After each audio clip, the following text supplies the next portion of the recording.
Hi guys! So meron tayong biglaang vlog. Bago pa man ako mag-vlog ng tungkol sa cash now, ano nga ba talaga ang cash now?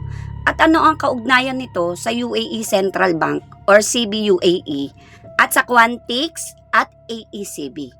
So kabayan, bago pa tayo mag-usap tungkol sa mga overdue na yan at legal na epekto, importante rin nating maintindihan kung ano talaga ang cash now at kung sino ang mga nasa likod nito, para malaman din natin kung bakit legitimate itong lending platform at hindi basta-basta lang na random app. Okay? So ano nga ba ang cash now? Ito ay instant personal loan platform na nakatuon sa mga foreign nationals sa UAE. Ibig sabihin, tayong mga expats at OFWs ang target ng market nila. Pwede ka mag-apply ng short-term personal loan mula 300 dirham hanggang 10,000 dirham na may long-term na 14 days hanggang 6 months. Tama? So, depende sa iyong credit history, repayment capacity, at pangangailangan mo. Ang buong proseso ay puro online lang.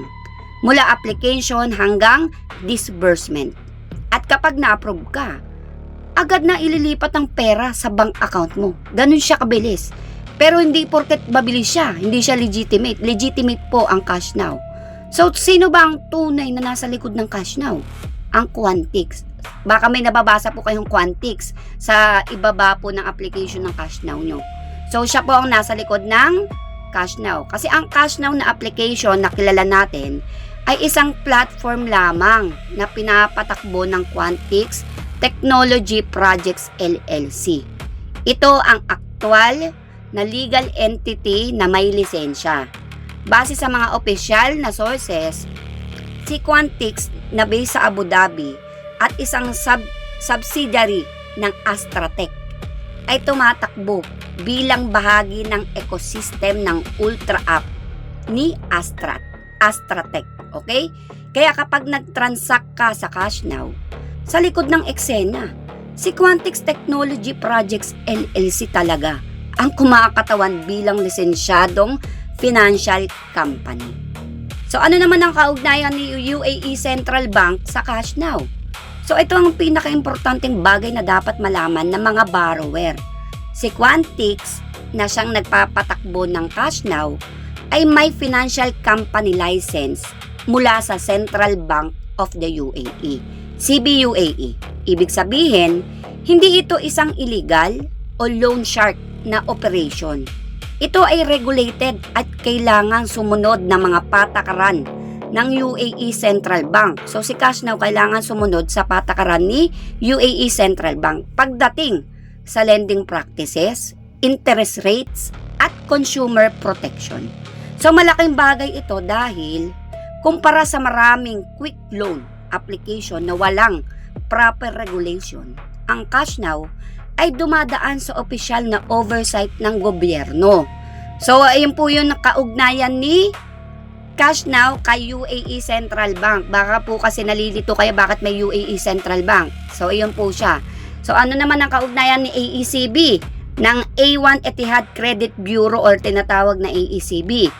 Ito naman, federal government organization na siyang kumukolekta ng credit data mula sa mga bangko at mga financial institution sa buong UAE, ang AECB, para makagawa ng accurate credit reports. Okay? So, base mismo sa opisyal na FAQ ng cash now, ang iyong credit record, okay, sa kanila ay direktang i-report sa AECB sa ilalim ng legal entity nilang Quantix Projects LLC. Okay? Alinsulod sa mga regulatory requirements, kaya kung may mga mispayment ka man, default, o hindi na-settle na utang, ito ay talagang mapupunta sa iyong national credit file. Hindi lang yung internal record mo sa cash now mismo, ha?